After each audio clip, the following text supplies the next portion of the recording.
দফা দাবিতে আজও নির্বাচন ভবনের সামনে অবস্থান কর্মসূচি পালন করছে ছাত্রদল। এই মুহূর্তে সেখানে আছেন সহকর্মী আব্দুল্লাহ শাফি। সরাসরি চলে যাচ্ছি তার কাছে। শাফি, দেখুন, আজকের যে নির্বাচন কমিশনের ঘটনা প্রবাহ, এটিকে আপনি মোটা থেকে চারটি ভাগে ভাগ করতে পারেন। এখন যে ঠিক এই মুহূর্তে চলছে যে এই নির্বাচন কমিশন ভবনের সামনে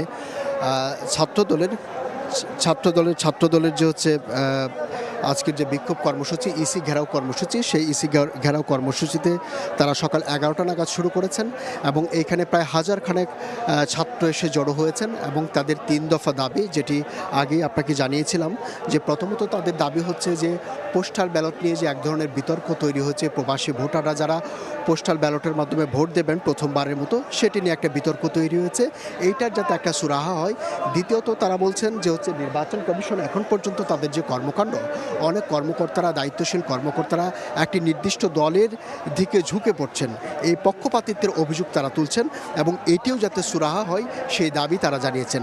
তৃতীয়ত হচ্ছে তাদের যে মূল দাবি যে সাকসু নির্বাচন, শাহজালাল প্রযুক্তি বিশ্ববিদ্যালয়ের যে ছাত্র সংসদ নির্বাচন, সেটি নিয়ে এক ধরনের তাদের ভাষায় যে টালবাহানা শুরু হয়েছে এবং বলছেন যে ওইখানকার যে ভিসি তিনি তার নৈতিক গ্রহণযোগ্যতা হারিয়েছেন ওই নির্বাচনকে কেন্দ্র করে যে সমস্ত ঘটনা ঘটেছে সেই কারণে, এবং এইখান থেকে ছাত্রদলের নেতারা ওই শাহজালাল বিশ্ববিদ্যালয়ের ভিসির পদত্যাগ দাবি করেছেন।